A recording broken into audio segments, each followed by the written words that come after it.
Hello everybody and welcome back again to Let's Play Disco Elysium. So, it's been a few days since I last played this game, so I kinda have to get my bearings again.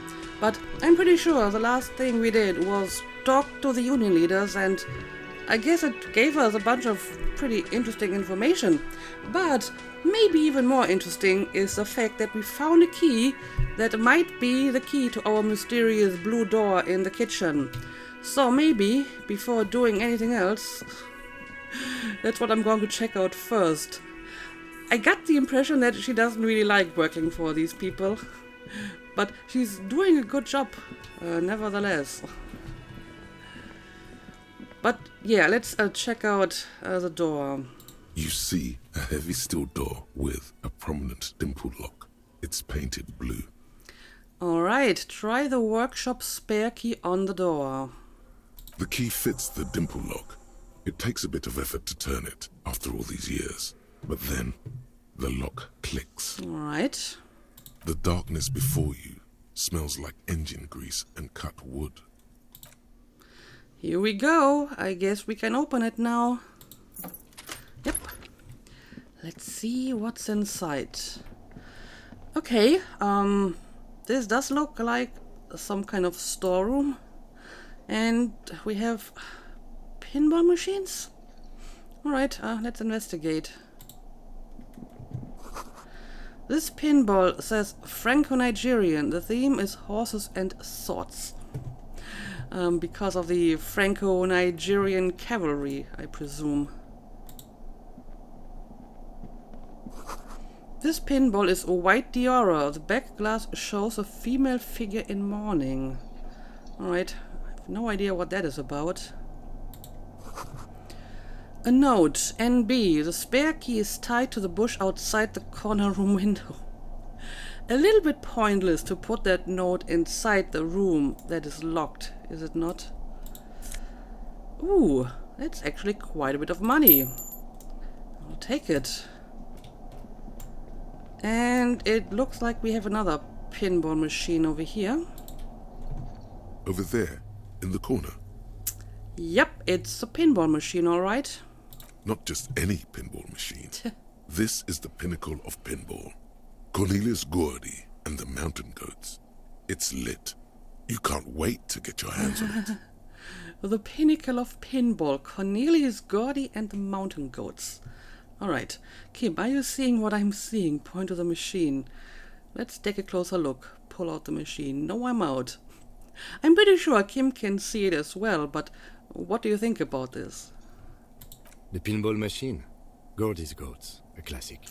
Apparently so. So, have you played it? A little. A little, okay. In that case, you probably won't mind if I take a closer look as well, right? Let's do it. Ah, great. Well, maybe he does mind. He's starting to get exasperated already. Cornelius Gordy and the Mountain Goats reads the golden lettering on top of the back box. There's a small column of text underneath. The machine is coin operated. Well, I mean, I do have some coins now, so that shouldn't be a problem. Get the game on, Finger Boy. Those Finger flippers boy? are ready. Okay, but before I give this a try, let's maybe read the text. Above the painting of a moustached man climbing a hill, a column reads, inspired by the legend of Cornelius Gordy, taken on the world's tallest peak, Corpus Muindi. The Mesk legend holds that when the nation is in danger, heroic Gordy shall return and save his people. Well, that's interesting. So it's themed around some sleeping hero legend, which is a very common motif in lots of folklore and legends. Usually it's a king or some kind of hero, very often an actual historical figure that's not actually dead according to the legend, but he's just sleeping, very often inside or underneath the mountain, and he will return to save his people when they're in danger. As far as I know, so far no one has returned. But some examples for this is like, Frederick Barbarossa, for example, or there's a legend about that, about Charlemagne and so on. There's lots of these kinds of legends, so I guess this is something similar. But yeah, let's inspect the playing field. The theme of the game is to explore Gordy's climb through the perspective of goats and to ascend to the top of the mountain in a time of trouble. I like the fact that it's through the perspective of goats. That's very creative. The peak of the mountain is at the top of the playfield. All the balls have small goat icons on them and represent the goats as they race up and down the mountain. Okay. Areas around the playfield represent Gordy's climb, places he was said to have camped, which the goats can discover. Get them to the summit. Okay, I mean, I can understand, like, this motive of the sleeping hero who died on the mountain and he's going to return from the mountain to save his people. But what's with all the goats? Indeed. Think of them as balls. Okay. So it's more like a stylistic choice. But okay, let's give this a try. It takes a while to get into a rhythm, but pretty soon you're able to keep 3 goat-faced balls in play with relative ease. All right. Go, go, finger boy. Go, finger boy. I feel sorry for the goats. If they only knew the kind of guy old Cornelius really was. Okay, so what kind of guy was he? The kind of a guy who uses the word savages a lot when recounting his travels. A masked nationalist. So basically a racist mountaineer. An avid huntsman too. He was often photographed in his dining hall, surrounded by wall-mounted hunting trophies from every continent. That is not cool. Technically the human beings are at the top of the food chain, so... I mean, I can think of a few apex predators that are technically above us. Not a lot, I suppose. But yeah, I guess that's not cool. He also hit his wife. Well, and kids.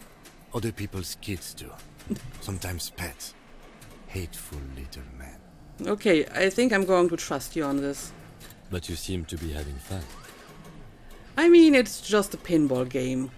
I don't have to approve of this guy to play the pinball game, right? I'm pretty good at this. Well, I guess I am. Your game is definitely improving. The jolly goats are flying all over the board, and although a few plummet to their deaths, you're never left with less than 3. Suddenly, a special passage leading to the summit slides open at the top of the board. This is where the balls need to go.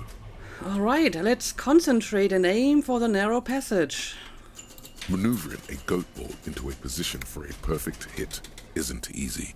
More fall to their deaths. But finally, the opportunity presents itself. One of them gets through. Oh, this is going to be exciting. Tiny hammer shatters something inside the machine.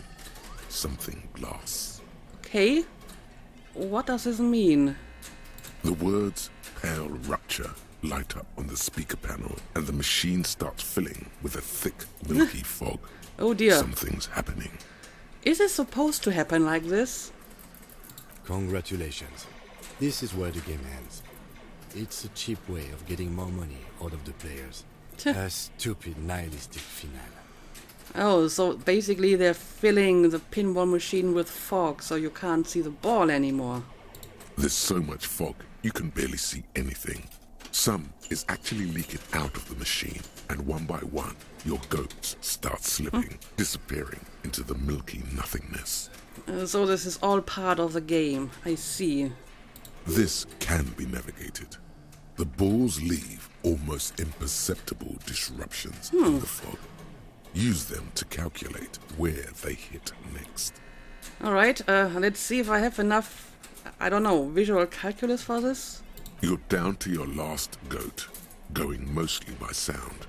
Eyes are useless at this point, but that goat is something special. 5 times you snatch him back from the jaws of death.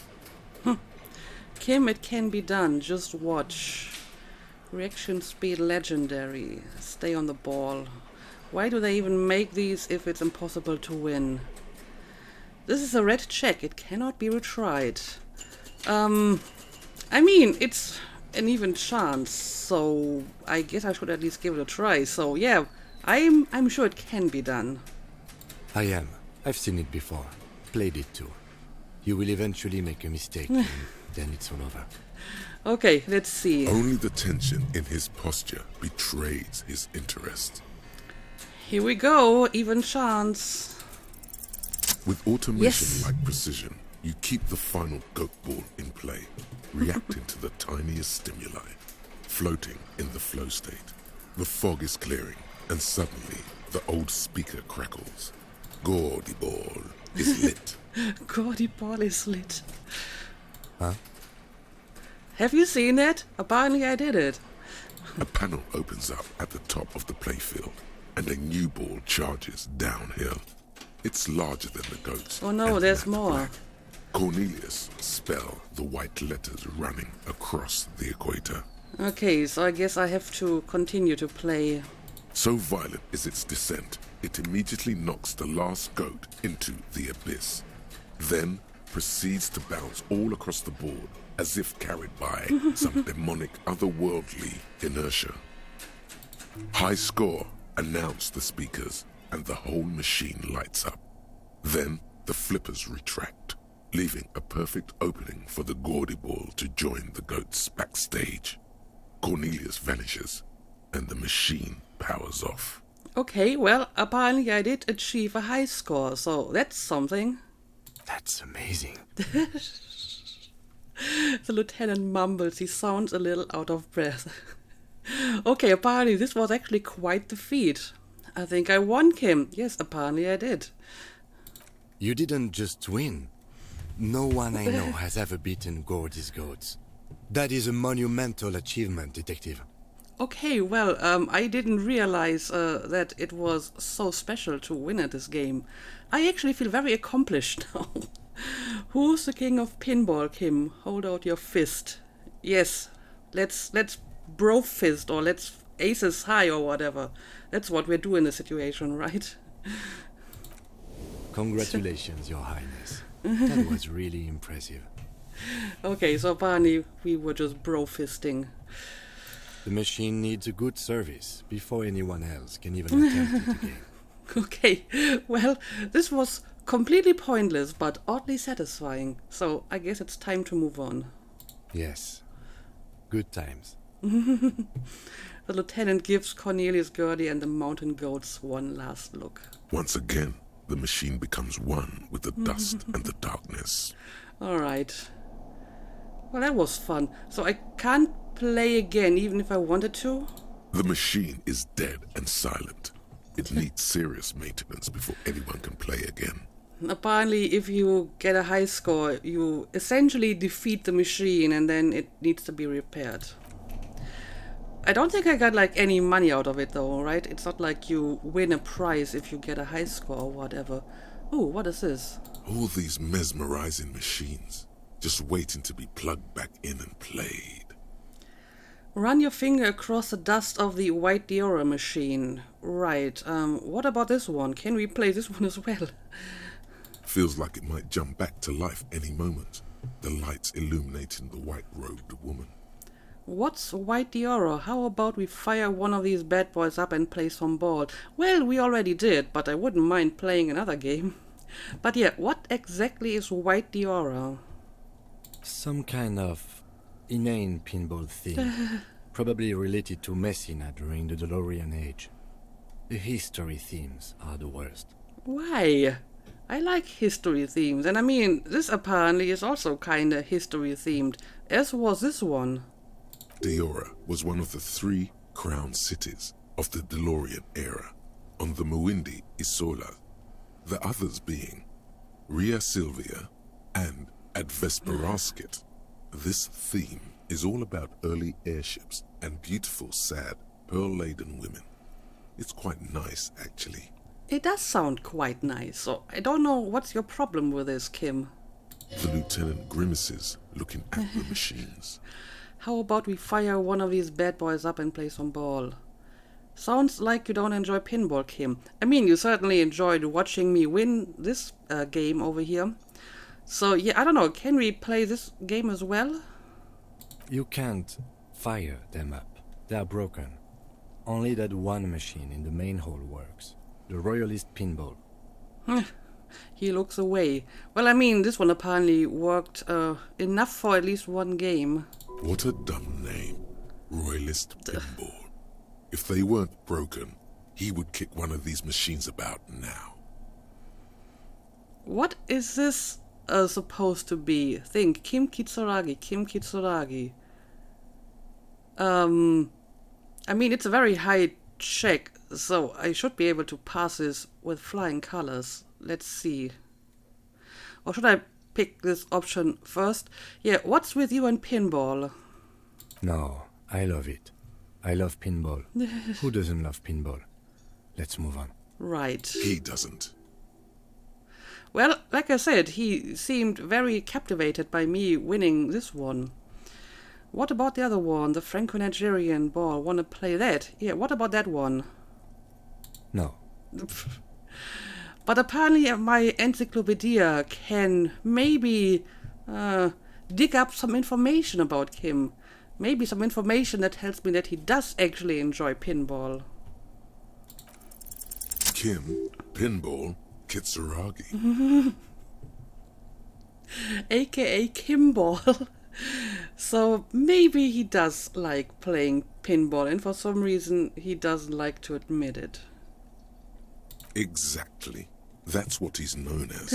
His reputation precedes him. Okay, you're Kim Pinball Kitsuragi. Hey Kimball. I'm not going to talk to him about it. I totally will, Kimball. What? You're Kim Pinball Kitsuragi, apparently. At least that's what Encyclopedia claims. So now he remembers. He looks at you in the silence of the workshop, then takes his glasses off and cleans them. Fine, I'm Kim Pinball Kitsuragi, a.k.a. the Kimball. You remembered. Congratulations. Wait, but I still can't remember anything else. You don't seem to really like pinball. Yeah, maybe you are just pretending not to like it. And sadly, I still can't remember much else. Encyclopedia is basically all that is what I can remember. Wonderful. He only remembers hearing about the pinball policeman. So, don't you even like pinball? No human being should. It is a game that requires no skill and a childlike affinity to flashing lights and to fantastique, science fiction, and historic romance franchise. Well, again, you seem to be pretty impressed with my skill when I won this game. It is lame. Then why are you called Pinball? I am not called Pinball. It was used to taunt me a long time ago, before I became a homicide detective and got my lieutenancy. Okay, but why did they call you like that? Fine. I was a juvenile police officer for over 15 years. It's how I started out in the RCM. Once I had to infiltrate a pinball ring, as you do when you're a juvie cop. Okay, you had to infiltrate a pinball ring. That's very interesting. It was not okay. I needed to become a pinball champion. I trained for 9 months. The job was successful and I was moved out of the juvenile wing to homicide. Okay, so basically you had to learn it, but you didn't want to. End of story. So you were a juvie cop for 15 years? That time is over now. I was already a 38-year-old man. It was unbecoming, as was playing pinball. So you didn't have any fun at all playing pinball? Wait, so that's why you didn't talk to Kuno. I'm gonna call you Pinball now. I'm gonna call you Kimball now. Don't worry, I'll keep calling you Kim, your Lieutenant Kitsuragi, to me. I mean, I kind of like Kimball, actually. It's a funny name, but he doesn't seem to like it, and it was used to taunt him, so maybe I shouldn't be using it. But yeah, is that why you don't talk to Kuno? It's best if you handle the juvenile delinquents. But I mean, you would think that you have experience with it, so maybe you should have been the one doing it. But yeah, I guess I'll just keep calling you Kim if you don't mind. Lieutenant Kitsuragi is good too. Now, we really need to continue our sweep of what appears to be a secret path through the world. You're right. But still, that was some interesting information about you that, apparently I had forgotten. Anyway, this we can small go through elevator here. is dimly lit by a bulb that's been glowing for ages. The latticed cage is open, inviting you to step inside. Oh, it's an elevator. That is not disconcerting at all. An elevator in such a, neglected place. But sure, let's look in. Smells of nougat and sweat. Your head brushes up against the ceiling. There is a control panel to your right, and just enough room for 2 people to fit in. That's an oddly precise description. Nougat and sweat. The maintenance card under the control panel reads, Last maintenance, 10th July, 88. 88? 88? Hang on a second. Aren't we like in the 50s? So this hasn't been maintained for quite some time. But sure, let's look at the elevator controls. There are large rectangular buttons, monter, descente, and an international call for emergency assistance. That third one appears to be broken. Of course it is. So we can go up, go down, and not call for assistance. A small steel plaque reads Halter 800. Halter is a Koningsteiner lift company who went out of business a long time ago. Again, not very encouraging. But yeah, it says the last maintenance was in 88. That it does. I say, let's brave it. This elevator was last maintained in the future. No, it was last maintained in the previous century. Yep, this elevator was maintained a long time ago. At the end of the last century. Look on the bright side. If it fails, we will only sustain minor injuries. I'm talking 3, maybe 4 months in the hospital. Maximum 5. Again, this is not very encouraging, Kim. It appears his whole enthusiasm is sarcastic. Probably. I wonder what this elevator was used for. Well, probably for elevating stuff. Seems like a small freight elevator for transporting machinery. For that, it's pretty quaint. He taps on the guttering light bulb. It's golden in the dark. Anyway, I guess we want to find out where this is leading. So let's close the doors and go up and hope for the best. Well, at least I don't have to pass like a check here that determines whether or not we're going to crash. But yeah, there's stuff going on here. Let's have a look around. Small windows taped shut with black plastic, you can't see outside. Great. Boxes of tools and replacement parts line the shelves. I mean, this seems to be some kind of workshop. And more pinball machines. Schematics for a pinball machine. Futurism themed. Ooh. Pinball Maker's Code. Oh, so this is where they build and maintain the pinball machines. Okay, this gives me more empathy and more hand-eye coordination. This actually seems to be a pretty neat code. My current one gives me esprit de corps and shivers. And this one gives me empathy and hand-eye coordination.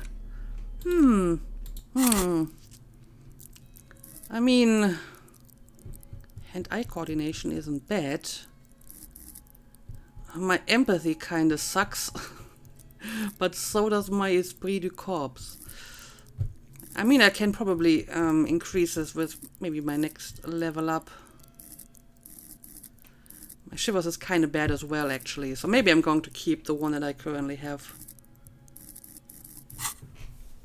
And will only change it if I need more hand-eye coordination for some reason.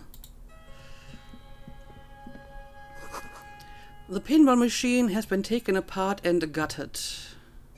So this is where they brought 40 pinball machines to fix them up. A long time ago. Everything is covered with dust now. Yep, this is clearly some kind of workshop. The lieutenant looks around the dusty, crowded room, inspecting the tools on the shelf.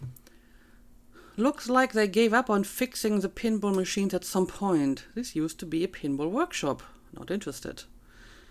Yeah, I mean, we have some broken pinball machines downstairs and just like one that's still working in the actual bar. At some point, 20 years ago, 15 maybe, before pinball went out of vogue. Okay, so no one's really playing pinball anymore. But yeah, clearly this used to be a pinball workshop. Looks like it. I'm guessing Martinez North 22 used to be a pinball arcade before it became a hostel. There are machines left over. He taps his foot. A creak. Some dust falls off a shelf. Downstairs in the hall, next to the main door. One of them even works. I've seen one of the hearties bang away at it. Right. Remember the dice maker? Then that means...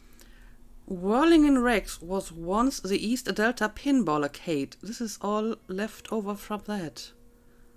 I do remember the dice maker.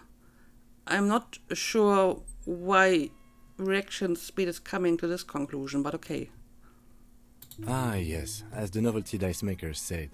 This has absolutely nothing to do with the case, I'm sure. But I do like a nice little connection. Yes, I like making connections. Could this mean that the Whirling in Rex really is part of the doomed commercial area? Maybe. I mean, this place is kind of doomed as well. If that's true, then our cafeteria manager is not going to like it. We should tell him what we found up here, omitting that suspicion. Maybe we should. He does not appear to be the kind of man who likes his establishment to be part of a neighborhood ghost story about bankruptcy.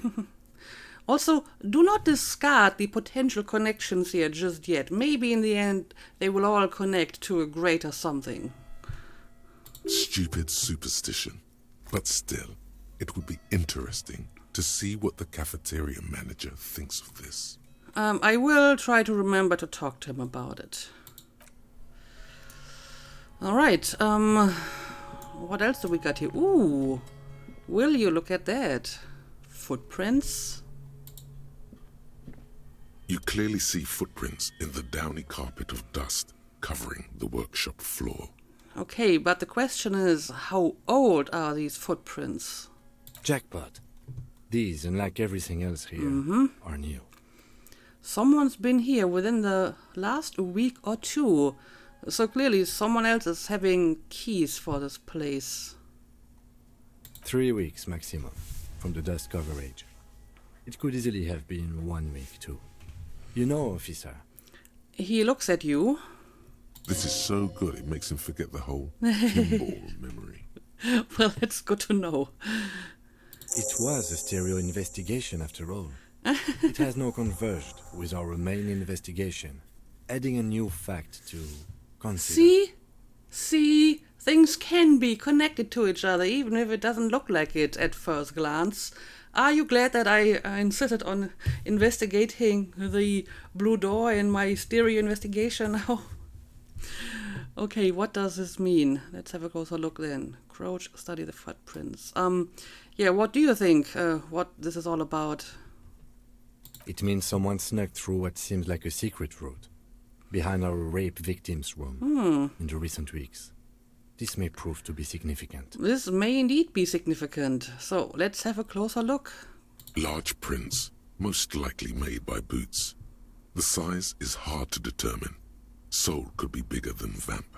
The soles have left a pattern, uniform, horizontal lines. All right. One person has been here. They've gone back and forth. The tips point both ways. But we probably can't connect these footprints to any of the footprints we found at the crime scene, or can we? This print is unlike one left by a regular worker boot. It is not a brand sole with logos on it. It seems custom-made or old-fashioned. Okay, so it's a very special kind of shoe that we should be able to recognize if we find it. Shoe size is 41 to 42, maybe 43. It could be a large-footed woman or a small to average-footed man. This is, unfortunately, the worst, most vague shoe size there is. Yeah, indeed. It's actually also my shoe size, 41 to 42. So I guess I'm a large-footed woman. And I do notice that when I try to buy shoes that a lot of like women's shoes end with like 40 or 41 and they're just tiny little bit too small for me. So it's always fun buying shoes. But then again, I don't mind buying shoes that don't look very, I don't know, feminine or whatever. The print looks like one person who went back and forth. This print doesn't look like the odd assault print we found at the hanging. Okay, so we can exclude that one. This doesn't look like the workers' boots from the hanging, does it? Which means probably this person is not one of the union workers. But yeah, apparently the person went back and forth. Between that and that. He points to the barred door. Okay, gotta check that out later. And it's not our odd soul, apparently. The size looks about the same, actually. They're not the same shoe, but they could be the same person. Yeah, but as we have established, the size itself is not really enough to properly identify this person, because a lot of people have this kind of size. But probably not any of the workers, right? No. These little horizontal lines are different. They look custom-made to me. Or some kind of foreign print. Hard to say. Still a boot, though. Right. Anyway, I guess that's all I can gather from this. Everything around you is quiet. The prints crisscross the workshop floor. Alright, well, let's move on. And we have something else to investigate over here. There's a tiny hole in the wall. You see a bedroom on the other side. A hole in the wall to a bedroom? That is, odd. Anyway, can we open this door over here? We probably can. The door is small but heavy looking. It's barred from the inside. Oh no, it's barred. So what's on the other side? Unbar the door. Let the door remain barred. Oh, I am on the inside, so I can unbar it. I thought this was the inside, but I guess it's not. So what's on the other side? Unless we've veered off into a folded M dimension, I'm expecting to step out on the roof. We could ask Glacia about this route. See how she reacts. Why do you think that she knows about it? Is it because it's like near her room? Okay. Folded M dimension. A reference to the popular science fiction series, In System. Look who's in a good mood suddenly and reads science fiction. I guess our esteemed partner Kim. Okay, let's unbar the door, I suppose. Alright, yep, we were on the inside. And now we are on the roof. You were completely right about this, Kim. And I guess that's Glacia. The smell of cigarette smoke in the air. Astra menthol. I mean, we were supposed to talk to her anyway. So, I guess we will do that. There's also something over here. Let me have a look at this first. Cold coffee and an ashtray that looks like a head shop. Okay, maybe before I talk to her, I will check out whatever that is. Seems to be another door. Also, the episode is already getting kind of long, so maybe I don't want to start talking to her just yet because that's going to take some time. This bed has been hastily made. Okay, I see. This is a bedroom and there's like a hole looking right at the bed. Yeah, that's odd. This window is pristine on the inside, unlike the one next to it. Light from the desk lamp reflects off the glass in an untarnished golden halo. Okay, let's run my fingers across the surface. Smooth as ice. There are spots of mud and rain on the outside, even smudges. But the surface of the window is clear from the inside. No chips, no hairline fractures. Okay, what does that mean? Following your lead, the lieutenant leans in closer to inspect the surface. Apparently this window was recently replaced. Looks like it, yes. But again, what does it mean? Does this have any kind of significance? Well, it may have, but can't say for certain.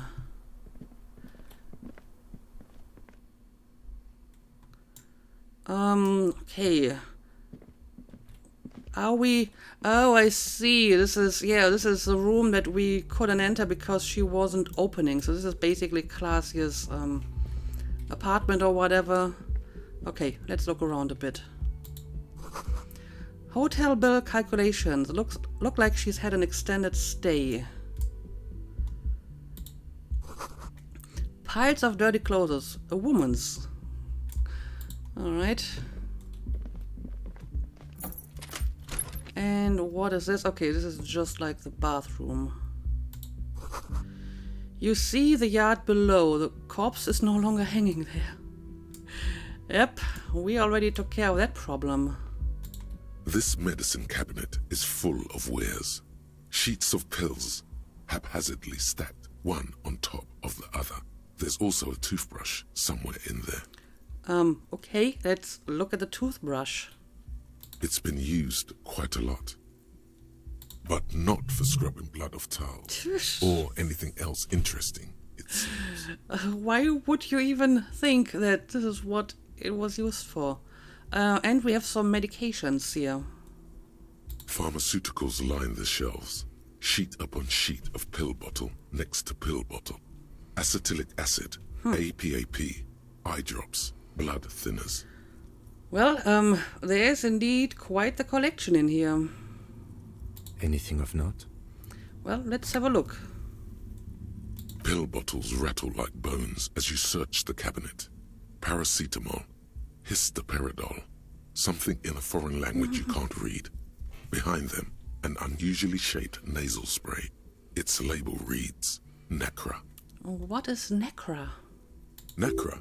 This is used to treat opioid overdoses. Always handy to have around. Well, thanks Encyclopedia. So why would she have that around? Is she addicted to opioid or someone she knows maybe? Yep, an opioid antagonist apparently. Interesting. That's used for diamorphine overdoses. The lieutenant nods, then looks at the door. You could say he's on the lookout. Are you worried that she's going to find us here? And yeah, sure, let's search the pill sheets as well. Among some foreign, probably Messinian or Gottwaldian, marked red blister packs you find. What do you find? This is going to take a little know-how. Well, my electrochemistry is kind of terrible, but I have a plus because I have a chemical hangover. Okay, let's give it a try. Nothing of note. Nope. The further you look, the more arcane it gets. You don't know what the rest of this stuff does. I'm actually not surprised because, like I said, my electrochemistry is not great. So let's just close the cabinet. Okay, maybe I will come back here at some point and try this again. But then again, I'm not sure if this is really that important. Kim, you're kinda in my way. I need to get past you. Thank you. There we go.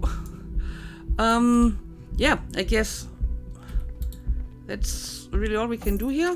And this is just back to the walling and wreck. So let's go back to the roof, I presume. And this is just the staircase again, right? All right. And yeah, there's class here, and I do remember that speaking to her was actually one of our tasks that we got the last episode, and we got a new one. The question yet to be totally answered is the whirling and wrecks part of the Doom commercial area. I'm not sure why Harry is so fascinated with this, but sure, I will do this. But yeah, I guess we will go and talk to class here, but since I expect this to take a while longer, I'm not going to start now, but we will do this in the next episode. So as always, thank you for watching, and see you again next time.